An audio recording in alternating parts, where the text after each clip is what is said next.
बड़ी सुंदर भक्ता भगवान की कर्माबाई, जिसका नाम आपने सुना हो। कर्माबाई भगवान की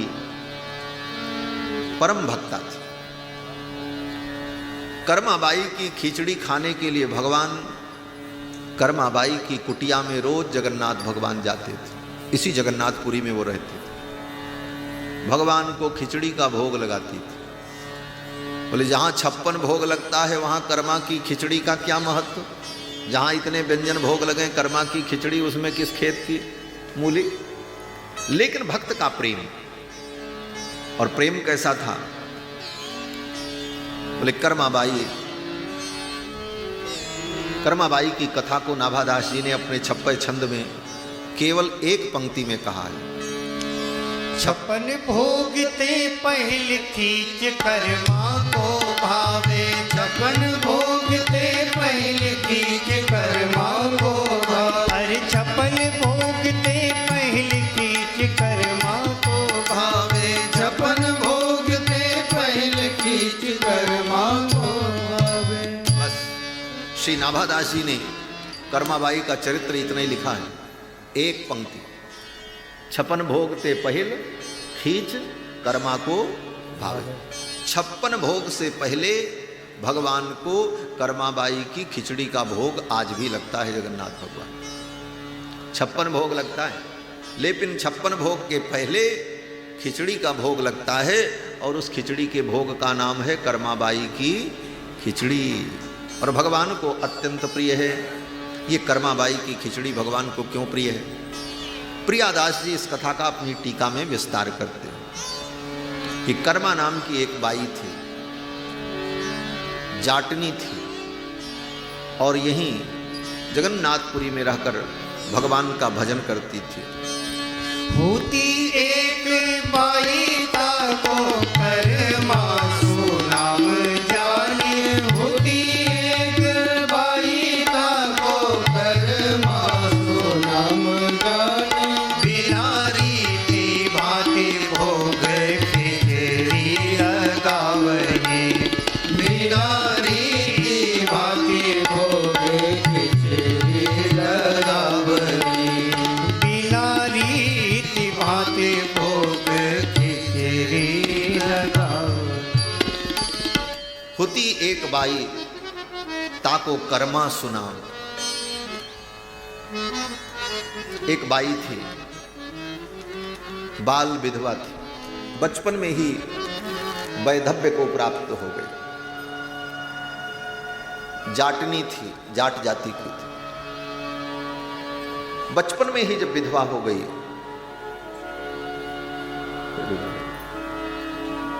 छोड़ न जैसे चलता चलने।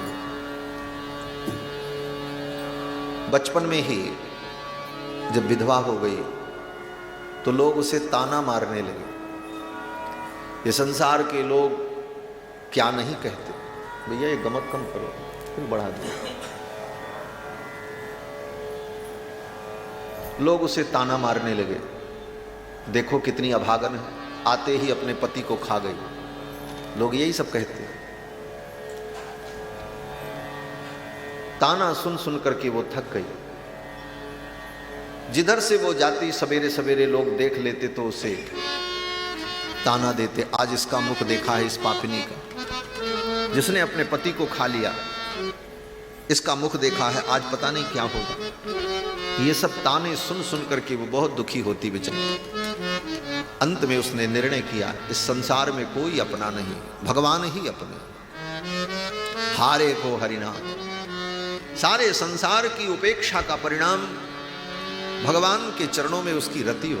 बोले भगवान का भजन मुझे करना चाहिए। ये संसार अगर तुम्हारी उपेक्षा करे तो समझ लेना भगवान की कृपा हो रही है। भगवान तुम्हें अपने ओर बुलाना चाहते हैं, ये भगवान की कृपा है। भगवान की जब कृपा होती है ना, ये भगवान की कृपा भी बड़ी विलक्षण है। भागवत में स्वयं भगवान कहते हैं मेरी कृपा का स्वरूप क्या है जानते हो? लोग सोचते हैं भगवान ने खूब धन दे दिया, अरे बड़ी कृपा है, भगवान ने सब कुछ दे दिया, बड़ी कृपा है। बोले ठीक है, वो भी भगवान की ही कृपा है, उसमें कोई आपत्ति नहीं, लेकिन भगवान जो कहते हैं वो सुनो। भगवान क्या कहते हैं? भगवान कहते हैं कि यस्यामनुगृह्णामि हरिष्ये तद्धनम सनैहि। जिसके ऊपर मैं अनुग्रह करता हूं, कृपा करता हूं, उसके धन का मैं धीरे से हरण कर लेता हूं। पहले तो उसको खुद धन देता हूं, फिर धीरे धीरे सब छीन लेता हूं। हरिष्ये तद्धनम सनैहि, बोले ये आपकी कृपा है। भगवान ने कहा ये मेरी कृपा का फर्स्ट स्टेप है, दूसरा तो और है आगे। बोले दूसरा क्या है? बोले करोमि बंधु विच्छेदम, उसके बंधु बांधव से उसका विच्छेद करा देता हूं, सब उसको छोड़ देते हैं। क्योंकि संसार में लोग तभी तक साथ देते हैं जब तक आपके पास संसाधन विद्यमान है। जिस दिन आप संसार के भौतिक संसाधनों से हीन हो जाते हैं, उसी दिन संसार भी आपको छोड़ देता है। दुनिया के साथी केवल सुख के साथी होते हैं, सुख के सब साथी दुख में न कोई। सुख के सब साथी दुख में न कोई। मेरे राम तेरा नाम एक साझा पूरा न कोई। सुख के सब साथी दुख में न कोई। ये जग आनी जानी छाया,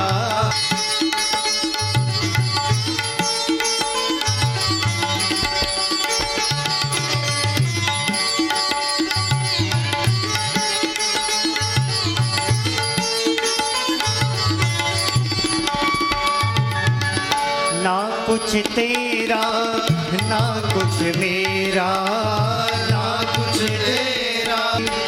बाहर की तू माटी खा के, बाहर की तू साथी दुख में न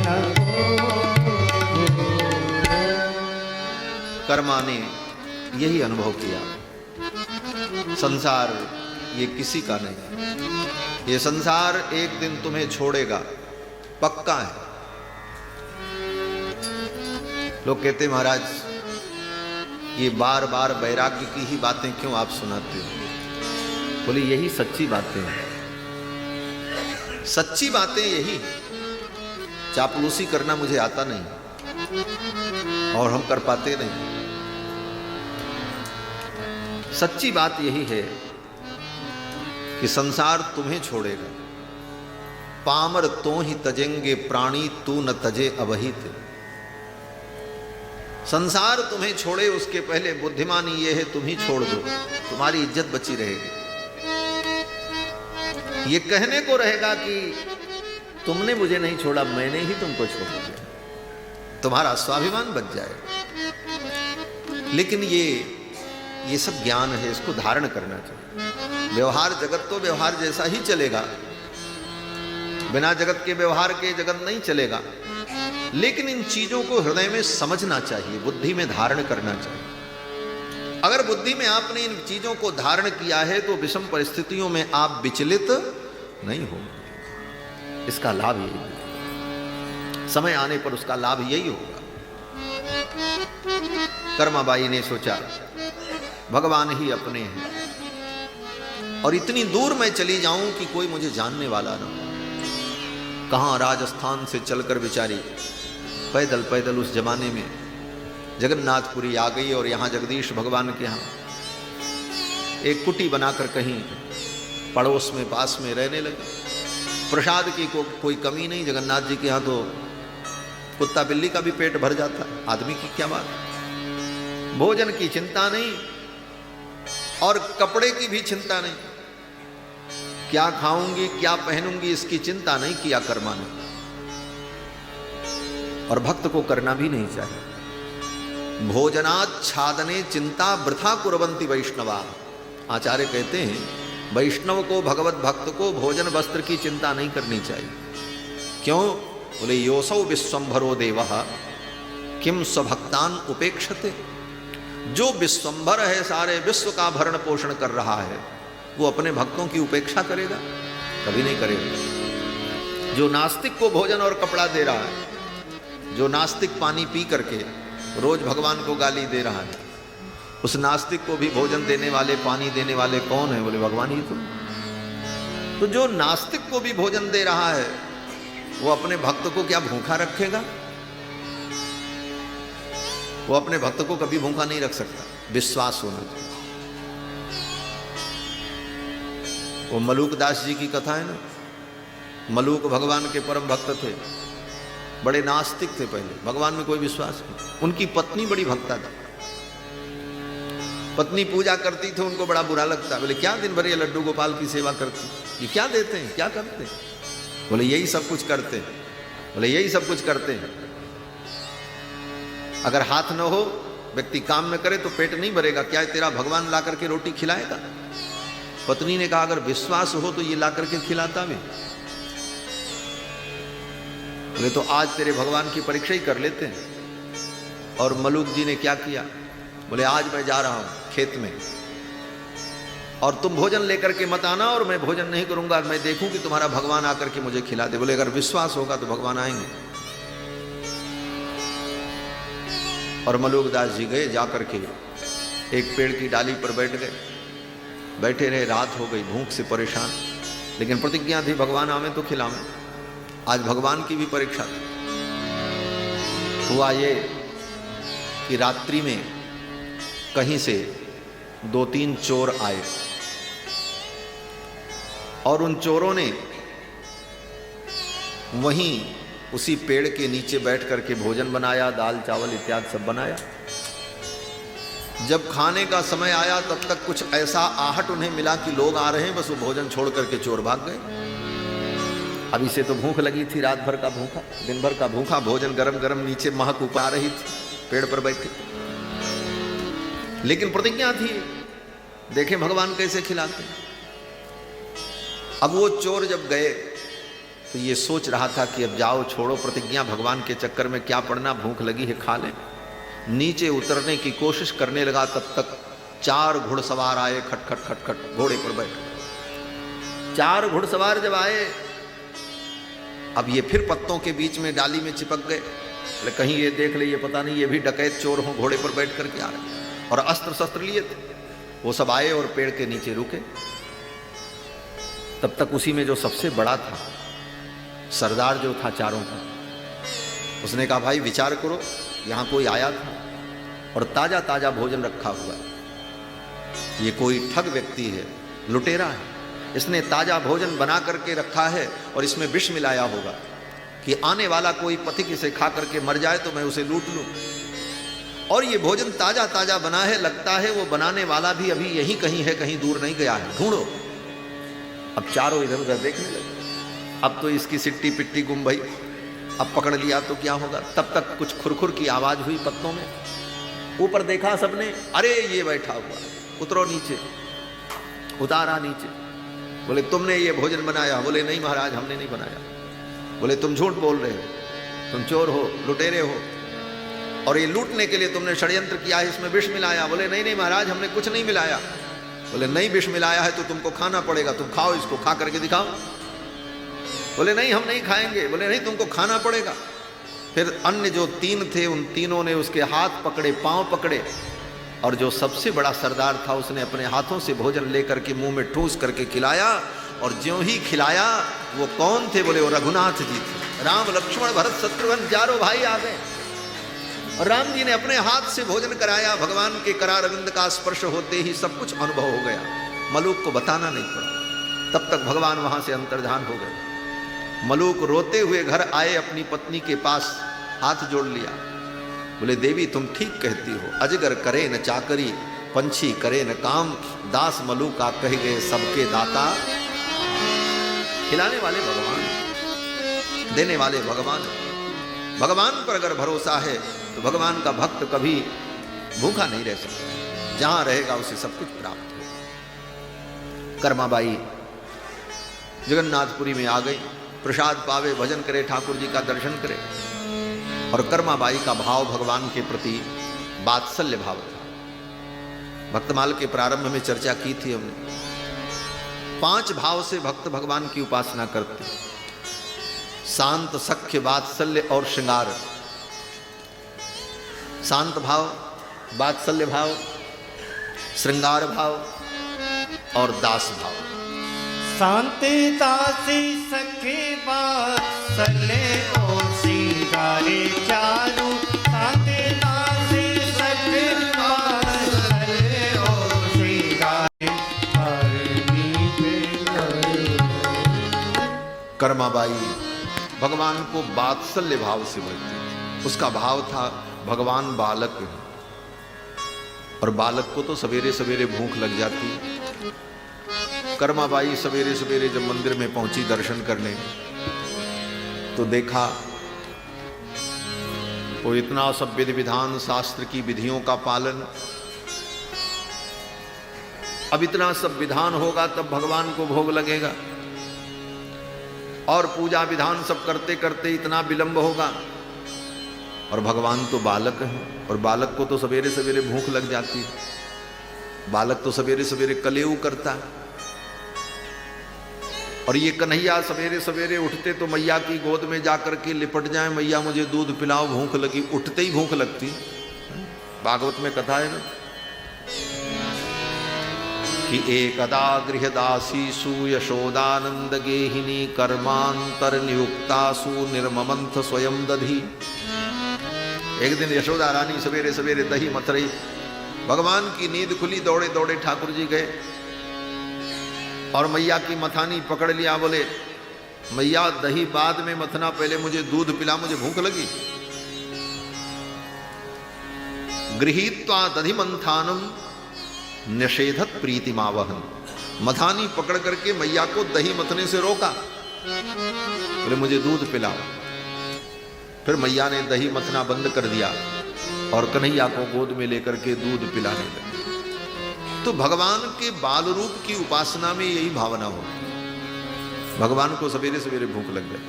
हमारे स्वामी जी महाराज थे, अयोध्यानाथ मंदिर के पूज्य स्वामी जी महाराज। हम लोग उनके साथ रहें तो उनकी उपासना भी वात्सल्य भाव की उपासना थी। भगवान के प्रति वात्सल्य भाव था ही, लेकिन जितने विद्यार्थी थे उन विद्यार्थियों में भी उनका वही वात्सल्य भाव रहता था। सवेरे सवेरे हम लोगों की नींद खुले तैसे कुछ ना कुछ मिठाई उठाई लेकर के खिलाने लग जाए। बोले लो खाओ। अपने लाल जी को भोग लगाते। सवेरे उठते ही ठाकुर जी का भोग होता था। एक इतना बड़ा संपुट था उनका, अपने हाथों से स्वामी जी बनाए थे।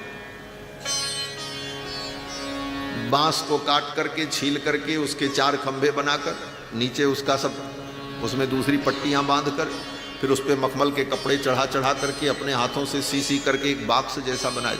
उसी में अपने लाल जी को और किशोरी जी को, हनुमान जी को, सबको सेवा में उसी में रखते और जहां जाए साथ में लेके जाए। कथा भी जब स्वामी जी करते थे तो उनके लाल जी ऐसे सामने बैठते थे उसी बॉक्स में, अपने लाल जी को देखते रहते थे, कथा सुनाते थे। बहुत लाड लड़ाते थे अपने ठाकुर जी। गर्मी के दिन में बिजली चली जाए तो गर्मी लगे तो छत पे जाकर के खुले में सोना पड़ता था। तो रात में जब गर्मी हो, बिजली चली जाए तो हम लोग बोले स्वामी जी अब चलिए, छत पे बहुत गर्मी लग रही। तो स्वामी जी कहें चलो बिस्तर जाए। फिर बोले लाल जी को भी ले चलो, क्यों? बोले लाल जी को भी गर्मी लगेगी। तो लाल जी भी छत पे जाएं और वहीं बिस्तर पे बगल में लाल जी बैठे हैं और वहीं संपुट में और स्वामी जी से। लाल जी को कभी छोड़ते नहीं थे स्वामी, ऐसा दुलार कर। तो सवेरे सवेरे स्वामी जी उठते ही लाल जी का पर्दा ऊपर करें और लाल जी को भोग लगावें, और भोग लगाने के बाद जितने विद्यार्थी सबको खिलावें। बोले तुम ये खाओ, तुम ये खाओ। तो हम लोग विद्यार्थी थे, 13-14 वर्ष की अवस्था थी। तो स्वामी जी कहें स्वामी जी अभी मंजन नहीं किए, अभी दतवन भी नहीं किए, कैसे खाएं? तो डांटते थे, बोले शेर कहीं दतवन करता है? हाँ। ऐसे जवाब होते थे। हाजिर जवाब तो ऐसे थे महाराज कि वैसा हाजिर जवाब व्यक्ति मैंने आज तक नहीं देखा। हर बातों का तत्काल क्या जवाब, और लाजवाब, ऐसा जवाब जिसका कोई जवाब नहीं हो सकता। मिठाई लेकर के खिलाने लग जाए, बोले खाओ, बोले स्वामी जी अब मंजन कर ले, दत्वन कर ले। बोले शेर कहीं दत्वन करता है? उसके दांत कितने मजबूत होते हैं, दत्वन करने से क्या होता, फिर प्रसाद पाओ। अब कौन उत्तर दे प्रसाद?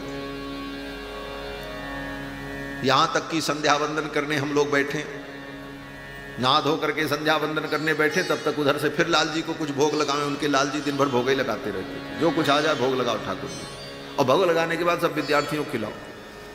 लाल जी को भोग लगा, भोग लगने के बाद स्वयं लेकर के आते, बोले लो प्रसाद। बोले स्वामी जी संध्या कर लें, संध्या के बाद लेंगे। बोले तुम्हारे करने से संध्या होगी? संध्या तो अपने आप हो जाती है, भगवान का प्रसाद। ये वात्सल्य भाव उनका था। एक बार कर्माबाई का भी भगवान के प्रति वात्सल्य भाव, भगवान को भूख लग जाती है। ये पुजारी लोग तो 12 बजे भोग लगाएंगे, नाम के 56 भोग लगाएंगे, तब तक ठाकुर भूखे रह जाएंगे। कर्माबाई ने जगदीश भगवान के द्वार पर खड़े होकर के धीरे से कहा, लाला ये बाबा लोग, पंडा पुजारी लोग तो 12 बजे तुमको भोग लगाएंगे, ऐसा करना सवेरे सवेरे आ जाना, मैं खिचड़ी बना करके रखूंगी, खिचड़ी खा लेना। बालक हो, भूख लग जाती होगी, और फिर खिचड़ी खा करके आकर के मंदिर में खड़े हो जाना, फिर ये लोग दिन भर अपना विधि विधान जो करना है वो करते रहेंगे। कर्माबाई ने भगवान को कहा और कह करके चली गई। और ये विश्वास कि भगवान आएंगे, विश्वास ही तो मुख्य है। आज भी ये सब चमत्कार हमारे आपके जीवन में हो सकते हैं, लेकिन कमी केवल एक बात की है कि इन कथाओं को सुनकर के हमें लगता है ये केवल कथा मात्र है, विश्वास नहीं होता। जिस दिन दृढ़ विश्वास हो जाएगा, ये सारे चमत्कार जीवन में आपके भी घटित होने लग जाए। विश्वास होना चाहिए। स्वल्प पुण्यवताम राजन विश्वासो नहीं बजाएगा। पुण्य की कमी होने के कारण विश्वास नहीं होता। कर्माबाई को विश्वास भगवान आएंगे। कर्माबाई ने कोई मंत्र नहीं पढ़ा कि नारायणाय नमः नारायणम आवाहयामि, कोई संस्कृत में मंत्र नहीं बोला कि हे प्रभु मैं आपका आवाहन कर रही हूं, आप मेरे यहां आओ। केवल भाव से निमंत्रण दिया और भगवान ने स्वीकार कर लिया। और भगवान कर्माबाई के घर पहुंचे। भगवान केवल संस्कृत भाषा में ही समझते हैं ऐसी बात नहीं, भगवान आपकी हर भाषा समझते हैं, यहां तक कि गूंगे की भाषा भी समझते हैं। आपका भाव कितना पवित्र है ये महत्वपूर्ण है। किस भाषा में आप भगवान को पुकार रहे हो, किस भाषा में भगवान से कह रहे हो, इसका मतलब नहीं। मंत्र की महिमा है, संस्कृत भाषा देववाणी है, उसकी महिमा है, लेकिन भगवान के लिए अनिवार्यता नहीं है। भगवान तो हर भाषा समझते हैं। शब्देन संस्कृततया यदि गौरवम स्यात् बौद्धादि शास्त्रेषु तत्प्रसंगः। श्री बरबर मुनि स्वामी जी महाराज कहते हैं कि अगर संस्कृत भाषा की ही महिमा भगवान समझते हैं और उसी भाषा में भगवान की स्तुति पूजा की जा सकती है और संस्कृत भाषा में ही ऐसा संभव है, तो बौद्धों के भी तो बहुत सारे ग्रंथ संस्कृत में लिखे हैं, तो क्या वो भी आदरणीय हो जाएंगे? वो आदरणीय नहीं हो। किस भाषा में बात कही जा रही है ये महत्वपूर्ण नहीं है, महत्वपूर्ण ये है कि वो बात कितनी महत्वपूर्ण है। भाषा का महत्व। संस्कृत में बड़े बड़े कवियों ने बड़े बड़े काव्य लिखे। बाण भट्ट ने कादंबरी लिखी जो विद्वानों का निकष है, कसौटी है। संस्कृत का अद्भुत काव्य बाण भट्ट का कादंबरी। लेकिन भारतवर्ष के क्या पूरे विश्व के जितने हिंदू हों और हिंदू के अतिरिक्त भी हों, अगर उनसे पूछा जाए आप कादंबरी को जानते हो, तो शायद 1 लाख व्यक्ति में कोई एक व्यक्ति कहेगा हाँ हमने भी सुना है, कादंबरी नाम का कोई ग्रंथ है जिसके लेखक बाण भट्ट है। हमें तो लगता है शायद यहाँ कोई नहीं जानता हो। हाँ वो जानते हैं, एक व्यक्ति बता। तो कादंबरी बाण भट्ट ने लिखी, कितने लोग जानते हैं? और जानते हैं तो कितने लोग उसको पढ़ते हैं? लेकिन वहीं गोस्वामी तुलसीदास जी ने भगवान के पवित्र गुण का गान किया। उस रामायण को बोले सारी दुनिया में आप कहीं चले जाओ, रामचरितमानस की रचना गोस्वामी जी ने की, सब जानते हैं रामायण की रचना, जबकि भाषा में लिखा, लोक भाषा में, अवधी भाषा में लिखा। शायद कादंबरी की एक पंक्ति किसी को याद न हो, पढ़ी तो हमने भी है, लेकिन कादंबरी की एक भी पंक्ति याद नहीं हो। परीक्षा में पास करने के लिए परीक्षा दे दिया, परीक्षा के कोर्स में था, लेकिन उसकी एक भी पंक्ति याद नहीं रही। लेकिन भगवान की महिमा जिसमें हो, किसी भी भाषा में हो, जो निरक्षर होगा, जिसने कभी विद्यालय का मुंह नहीं देखा, ऐसा भी व्यक्ति अगर हिंदू है, हिंदू समाज का है, तो उसको एक चौपाई तो जरूर याद होगी, मंगल भवन अमंगल हारी द्रवंसु दशरथ अजगरी। तो भाषा की महिमा नहीं, महिमा विषय वस्तु। कर्माबाई ने बड़े भाव से निमंत्रण दिया, प्रभु आप पधारो, मैं आपके लिए खिचड़ी बना करके रखूंगी। भगवान ने उसके निमंत्रण को स्वीकार कर लिया और कर्माबाई को भी विश्वास भगवान आएंगे। सवेरे सवेरे उठ करके बिना नहाए खिचड़ी बनाने लगे। प्रियादास जी कहते हैं बिना रीति भांत भोग खिचड़ी लगावत। बिना रीति भांत, उसको कोई रीति नहीं मालूम, कैसे चूल्हा लीपा जाए, पवित्रता क्या है, अपवित्रता क्या, क्यों बोले जाटनी थी, जाटनी ऊपर से स्त्री, अब कितना उसको ज्ञान, लेकिन भाव उसका शुद्ध था। कर्माबाई ने खिचड़ी बनाई और खिचड़ी बना करके तैयार किया। तब तक भगवान पहुंच गए और भगवान ने कहा मैया मुझे बहुत भूख लगी है, जल्दी से खिला दे।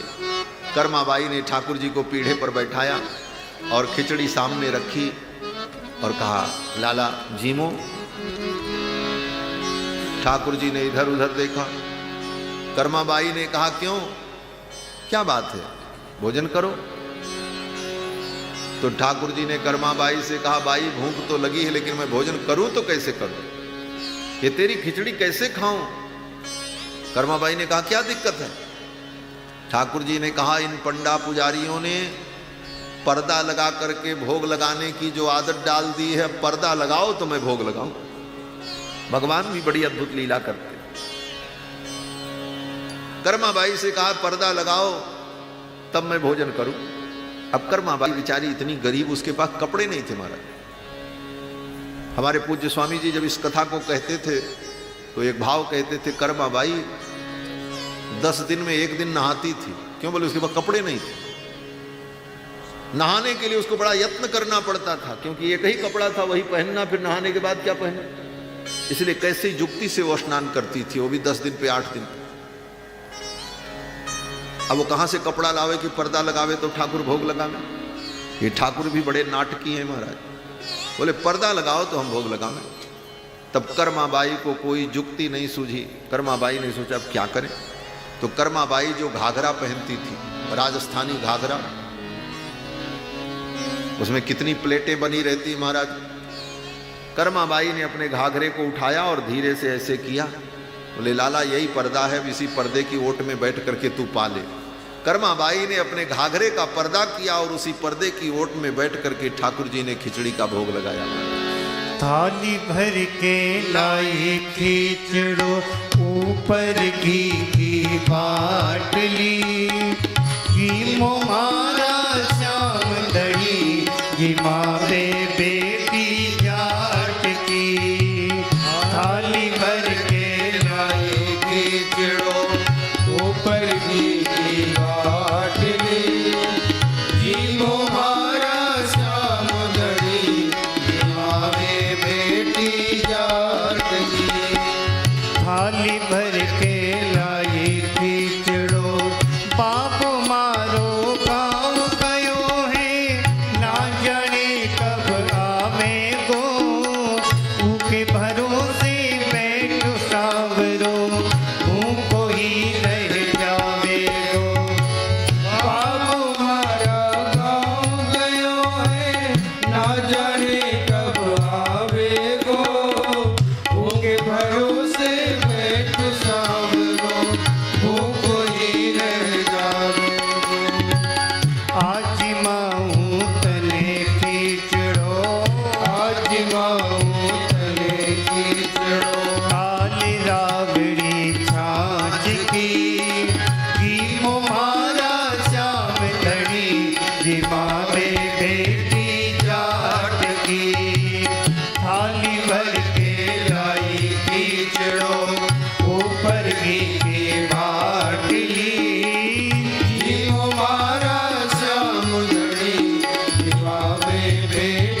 भोला भाला भक्ता के, अरे भोला भाला भक्ता के, हाँ भोला भाला भक्ता के। सांवरिया कैया आग की, जीमो मारा श्याम धनी, जिमावे बेटी जाट की।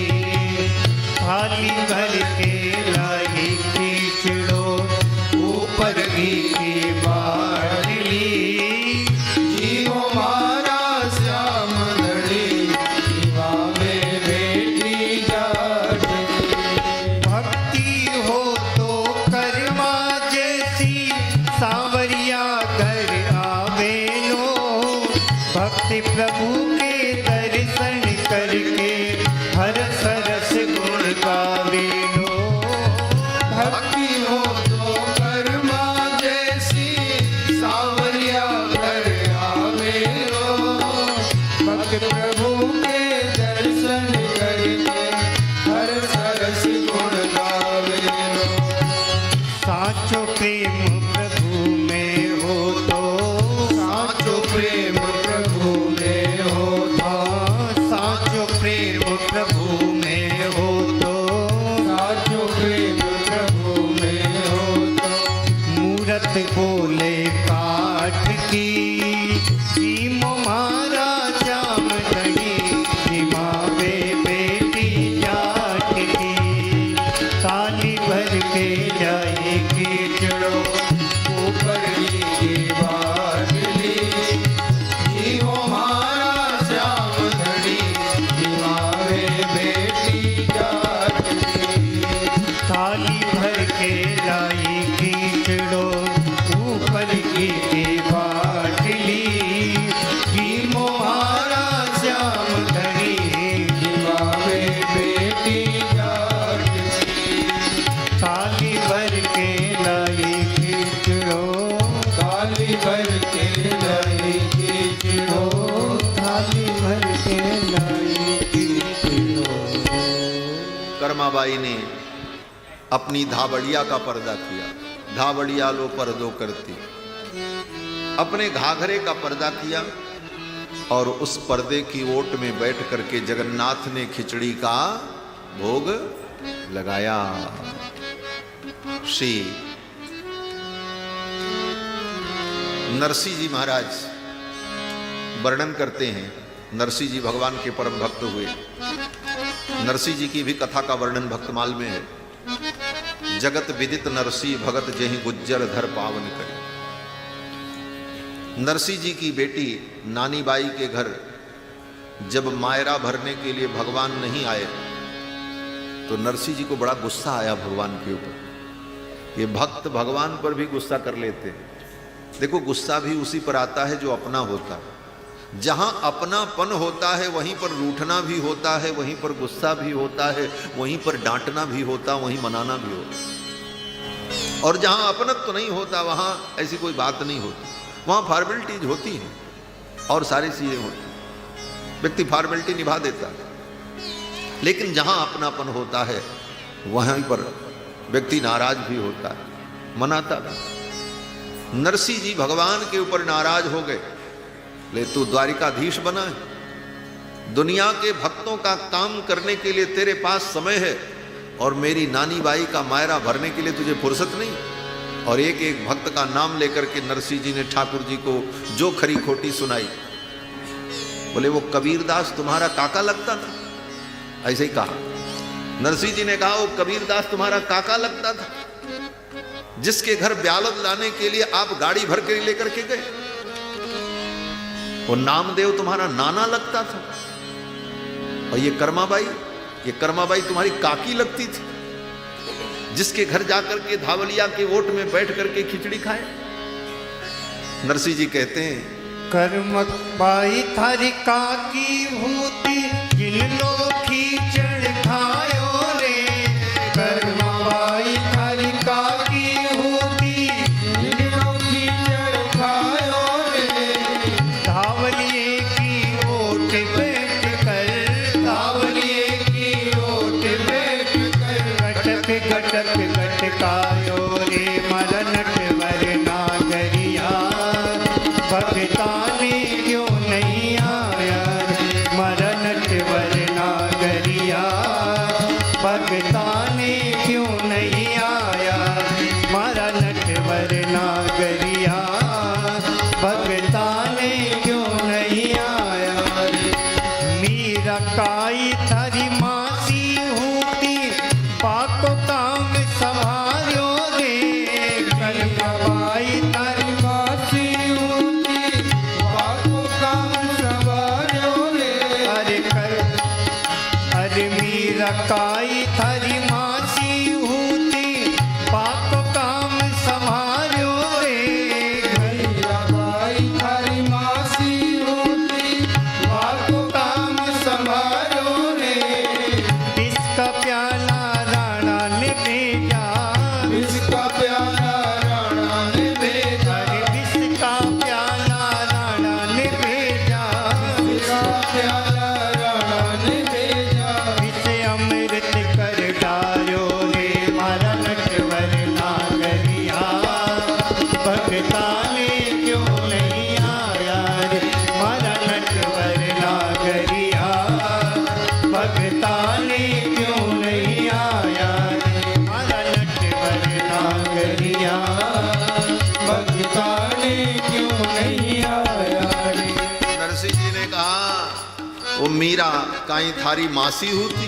वो तुम्हारी मौसी लगती। और वो कबीर के लिए भगवान ने क्या किया, बोले बड़ी सुंदर कथा है। सब कथा तो हम आपको नहीं सुना पाएंगे, लेकिन सबका संकेत थोड़ा थोड़ा। संसार में साधुओं के भी बड़े विरोधी होते महाराज। उनकी प्रतिष्ठा, उनकी इज्जत, उनकी पूंछ से लोगों को परेशानी। भगवान के भक्तों की पूंछ बढ़ जाए तो लोगों को परेशानी होती। एक महात्मा कहते थे हनुमान जी की पूंछ से रावण को बड़ी परेशानी थी। ये पूंछ जो है श्लेष है। पूंछ का एक अर्थ तो पूंछ है और एक पूंछ का अर्थ पूछ है। जिसकी पूंछ बढ़ जाए फिर रावण जैसे लोगों को बड़ी परेशानी होती। फिर रावण जैसे लोग सोचते हैं इसकी पूंछ में आग लगाओ, हाँ, और उसकी पूंछ में आग लगाना चाहते हैं। इसको लोग पूछना बंद करें, इसकी पूंछ में आग लग जाए। लेकिन जानते नहीं भगवान की कृपा से जिसकी पूंछ बढ़ती है और उसकी पूंछ में रावण जैसे लोग जब आग लगाना चाहते हैं तो खुद रावण की लंका जल करके खाक हो जाती है। पूंछ का कुछ नहीं बिगड़ता, पूंछ ज्यों की त्यों रहती। एक बाल भी नहीं हनुमान जी का जला और रावण की पूरी लंका जल गई। तो भगवान के भक्तों की महिमा बढ़ती है, पूंछ बढ़ती है तो ईर्ष्यालुओं को, दुष्टों को बड़ा कष्ट होता है। कबीरदास जी की महिमा चारों तरफ बढ़ने लगी तो कुछ बदमाश लोगों ने सोचा चलो कबीर को बदनाम करें। और कबीरदास जी को बदनाम करने के लिए क्या किया, बोले उस जमाने में तो मोबाइल, फोटो, कैमरा, समाचार पत्र तो कुछ होता नहीं था। कबीर को तो लोग जानते थे, हाँ कबीर नाम के कोई संत हैं, लोगों से लोग सुनते थे, देखे बहुत कम लोग थे। तो कुछ दुष्टों ने क्या किया, बोले 4-5 दुष्ट मिलकर के योजना बनाए। बोले चलो चारों दिशा में हम लोग चलते हैं और चल करके तीर्थों में कबीर के नाम पर ये प्रचार किया जाए कि अगले महीने की पूर्णिमा तिथि को कबीरदास जी संतों का भंडारा कर रहे हैं और सब संत वहां पधारो, हम निमंत्रण देने आए हैं। और उन दुष्टों ने जाकर के चारों दिशाओं में, चारों तरफ तीर्थों में घूम घूम करके निमंत्रण दे दिया कि फला तारीख को कबीरदास जी के यहाँ संतों का बहुत बड़ा भंडारा है, आप सब पधारो। धोती मिलेगी, अचला मिलेगा, दक्षिणा मिलेगी, मुद्रा मिलेगी। अब महात्माओं की टोली चल पड़ी पद यात्रा करते हुए। चारों तरफ से महात्मा लोग आने लगे और कबीरदास जी को पता नहीं। इन दुष्टों ने सोचा अब इतने महात्मा जब पहुंचेंगे और वहां खाने को तो मिलेगा नहीं, कोई तैयारी तो है नहीं, फिर तो सब कबीर को गाली देंगे। ये साधु सेवा करता है, साधुओं को बुला लिया, भोजन तक नहीं कराया। फिर यही साधु जाकर के चारों तरफ दुनिया में कबीर का दुष्प्रचार करेंगे। ऐसा षड्यंत्र सबने रचा, निमंत्रण दे दिया। अब महात्माओं की भीड़ आने लगी महाराज। कुछ महात्मा आ गए। संजोग से कबीरदास जी कहीं निकले थे कुछ काम से, तब तक उधर से महात्माओं की टोली आ रही थी। उन महात्माओं को कबीरदास जी ने प्रणाम किया। उन महात्माओं ने कबीरदास जी को पहचाना नहीं, क्योंकि देखे तो थे नहीं, फोटो वोटो तो उस जमाने में होती नहीं थी। नाम सुना था। तो कबीरदास जी से ही पूछा, महात्मन यहाँ कोई बहुत बड़े संत कबीरदास रहते हैं, हम लोग उन्हीं के यहाँ जाना चाहते हैं, उनकी कुटिया किधर है, आप रास्ता बताओ। तो कबीरदास जी ने सोचा मेरे यहाँ ऐसे तो कोई आता जाता नहीं। कबीरदास जी ने पूछा क्या बात है, उनके यहाँ क्या करने जाओगे? महात्माओं ने कहा इतने बड़े संत हैं, उन्होंने भंडारा का आयोजन किया है, परसों भंडारा है और बड़े बड़े संत आ रहे हैं, हमें भी निमंत्रण मिला है, इसी बहाने उनका दर्शन भी होगा और प्रसाद भी मिलेगा। अब तो कबीरदास जी को पसीना छूट, मेरे यहां भंडारा, ये किसी दुष्ट ने षड्यंत्र किया मेरे ऊपर, अब मैं क्या करूं? कबीरदास जी ने रास्ता बता दिया, बोले वो घर है कबीर का। और कबीरदास जी आगे निकले, बोले अब लौट के जाना ही नहीं है उधर। जा करके एक झाड़ी में कबीरदास जी चुपचाप छिप करके बैठ गए। बोले अब तो बड़ी बेइज्जती हो, ये महात्मा क्या कहेंगे? और महात्मा में भी सब प्रकार के महात्मा होते हैं, त्यागी महात्मा, त्यागी महात्मा तो बड़े उग्र भी होते हैं, कभी कभी लड़ाई भिड़ाई में भी आगे हो जाते। कबीरदास जी ने सोचा इन महात्माओं से निपटना बड़ा कठिन, छिप करके एक झाड़ी में बैठ गए, बड़े चिंतित हुए। भगवान को चिंता भई मेरे कबीर की इज्जत कैसे बचेगी। भगवान स्वयं कबीरदास जी का रूप धारण करके प्रकट हो गए घर में। अब जितने संतान हैं उनकी सेवा में कबीरदास जी के रूप में भगवान लग गए, और भगवान के संकल्प से तो सब कुछ होता। सारी सामग्री प्रकट हो गई, कारीगर आ गए, सब बनने लगा और भंडारा चलने लगा। और कबीरदास जी के रूप में भगवान ही उन संतों को भोजन करावें, फिर दक्षिणा दें, वस्त्र दें, और महात्मा लोग गुणगान करते हुए जाने लगे। महात्मा लोग जब गुणगान करते हुए जाने लगे, कबीरदास जी तो झाड़ी में छिप करके बैठे थे, महात्मा लोग जा रहे थे। बोले कितने अच्छे संत हैं कबीर, क्या भंडारा किया, खूब जिमाया, खूब दक्षिणा दी, ऐसे सुंदर सुंदर सिल्क के वस्त्र दिए, अद्भुत है कबीरदास जी महाराज। ऐसे महापुरुष का हमें दर्शन हुआ। कबीरदास जी ने सोचा हम तो झाड़ी में बैठे हैं, ये दूसरा कबीर कौन आ गया। कबीरदास जी जान गए मेरे प्रभु की लीला। फिर कबीरदास जी धीरे से दबे पांव उठे और अपनी चादर को अपने सिर पर डाला, अपना मुख भी ढक लिया कि कोई मुझे देख न ले, और धीरे धीरे दबे पांव संतों की उस भीड़ में अपने ही द्वार पर जब पहुंचे तो देखते हैं क्या मारा, बड़े बड़े कड़ाहे चढ़े हुए हैं, सैकड़ों कारीगर भोजन व्यंजन बना रहे हैं, उधर पंक्ति चल रही, उधर भोजन हो रहा है। और कबीरदास जी ने देखा, कबीरदास जी के ही रूप में भगवान खड़े होकर के सबको दक्षिणा दे रहे हैं, वस्त्र बांट रहे हैं।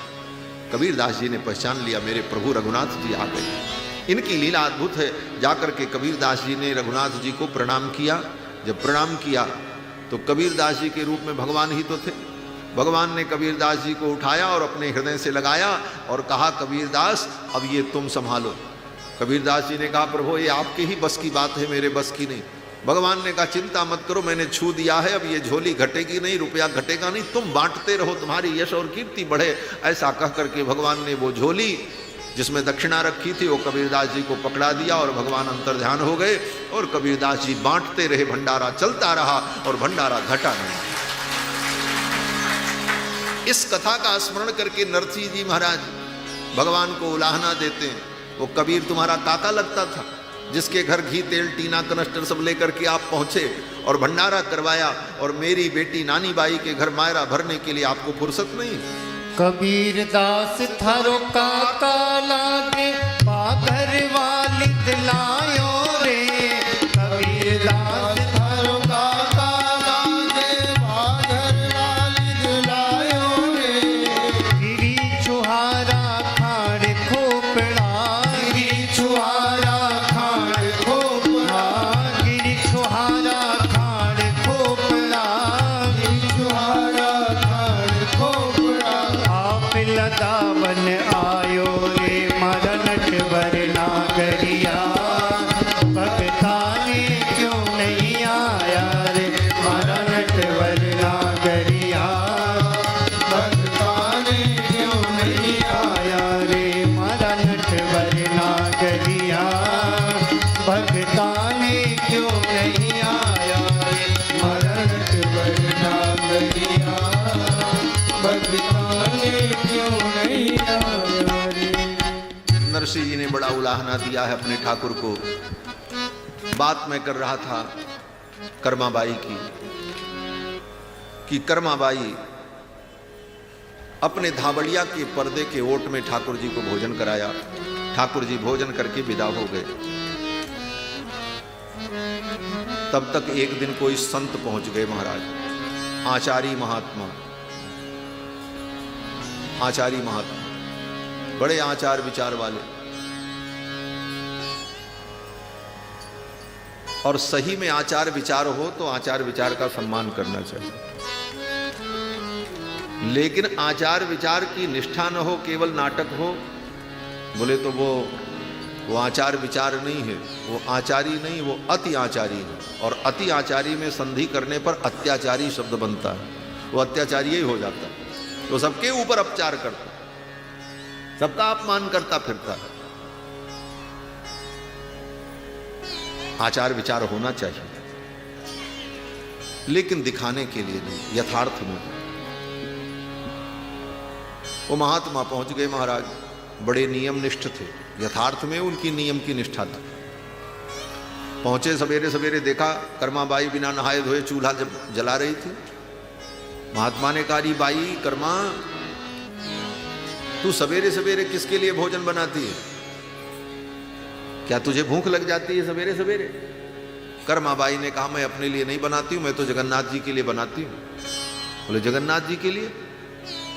महात्मा ने सोचा अपने भगवान को भोग वोग लगाती होगी। जगन्नाथ माने भगवान, वो क्या जाने कि जगन्नाथ भगवान आते हैं खिचड़ी खाने के लिए। कर्माबाई ने कहा, मैं अपने भगवान के लिए भोग बनाती हूँ, जगन्नाथ के लिए जगदीश भोग लगाते हैं, सवेरे सवेरे उनको भूख लगती है, उनके लिए खिचड़ी बना रहे। महात्मा ने सोचा भगवान के लिए बनाती है और बिना नहाए बनाती है, तो उन्होंने लंबा चौड़ा प्रवचन सुना दिया। देखो, भगवान को भोग तब अच्छा लगता है जब प्रेम से बनाओ, पवित्रता से बनाओ, नियम से। सारे नियम सिखा दिए। पहले तुम नहाओ, घर को शुद्ध करो, बर्तन शुद्ध करो, चूल्हा को शुद्ध करो, और चूल्हे में जो लकड़ी लगाओ उसको भी पहले पानी से धो लो, तब लगाओ, उसको भी शुद्ध करो। इतने कठोर नियम सब बताए महाराज। बोले इतना सब करने से क्या होगा? महात्मा ने कहा, तब भगवान और प्रेम से भोग लगाएंगे। बोले अच्छा? बोले तब तो ठीक है। भाई ने सोचा कि भगवान और प्रेम से भोग लगावे तो अच्छे से बनाना चाहिए। सारे उपदेश को सुन लिया, और दूसरे दिन कर्माबाई सवेरे सवेरे महाराज उठी और उठ करके घर की सफाई किया, सब कुछ किया, स्वयं नहा धो करके किसी प्रकार तैयार हुई। चूल्हे पर खिचड़ी चढ़ाया, लकड़ी को भी पानी में धोया और धोने के बाद चूल्हे में लगाया। अब काहे को लकड़ी जले, भीगी लकड़ी। अब धुआं देने लगी लकड़ी, और फूंक फूंक करके वो चूल्हा जलाती, उसकी आंखों में धुआं लगता। ये सब करते करते विलंब हो गया, खिचड़ी बन के तैयार नहीं हुई। तब तक भगवान आ गए। वो तो रोज आते थे ठाकुर, और आए भगवान, और भगवान जगन्नाथ ने कहा, मैया बहुत भूख लगी है, जल्दी से खिचड़ी खिला। मैया ने कहा, बेटा रुक जाओ, बस खिचड़ी तैयार ही होने वाली, थोड़ी सी और पक जाए तो मैं खिलाऊं, थोड़ी देर प्रतीक्षा कर लो। अब भगवान पीढ़े पर बैठे, कर्माबाई खिचड़ी बना रही, और भगवान को तो बड़ी जल्दी थी। क्यों? बोले मंदिर में यहाँ सारे विधि विधान होने वाले थे। तो भगवान कहते थे कि जल्दी कर मां। भगवान उसको मां कहते थे। वो मातृभाव से भगवान को भोग लगाती थी, भगवान को बेटा समझती, तो भगवान भी उसको मां समझती थी। तो भगवान कहते, जल्दी कर मां, जल्दी कर मां, जल्दी कर मां, मुझे देर हो रही, मुझे जाना है। उसका असली नाम क्या था ये किसी को पता नहीं है। भगवान कहते थे जल्दी कर्मा, जल्दी कर्मा, इसलिए उसका नाम हो गया कर्मा। क्या नाम था पता नहीं। जैसे सबरी, सबरी का असली नाम क्या है किसी को पता नहीं। वो तो सबर जाति की थी, इसलिए सबरी। नाम क्या था किसी को पता नहीं। और नाम से क्या मतलब है? काम से मतलब होना चाहिए। आजकल लोग नाम से मतलब रखते, काम कुछ नहीं करना, नाम हो। काम कुछ नहीं करना, नाम हो। और वास्तविक भक्ति क्या है? बोले वास्तविक भक्ति सबरी और कर्मा की, जिनका नाम भी आज तक किसी को पता नहीं, लेकिन इनका कृत्य इतना महान है कि आज भी हमारे लिए प्रेरणा का विषय है। सबरी का नाम क्या है किसी को पता नहीं, लेकिन सबरी का काम, सबरी का काम दिखता है, सबरी की सेवा दिखती है, सबरी नहीं दिखती। रामायण पढ़ लेना, सबरी की भी कथा भक्तमाल में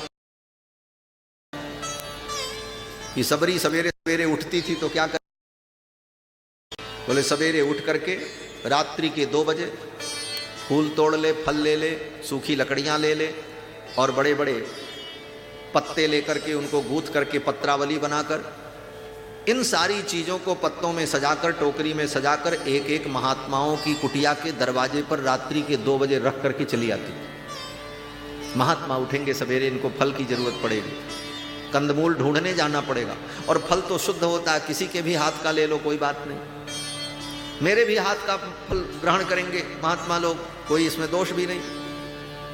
फूल, तुलसी, फल ये सब ले जाकर के महात्माओं की कुटिया के द्वार पर भोर में रख देती। महात्मा लोग जब उठते तो उनको मिलता। प्रियादास जी लिखते हैं, उठते सवेरे कहे कौन दो बुहारी गए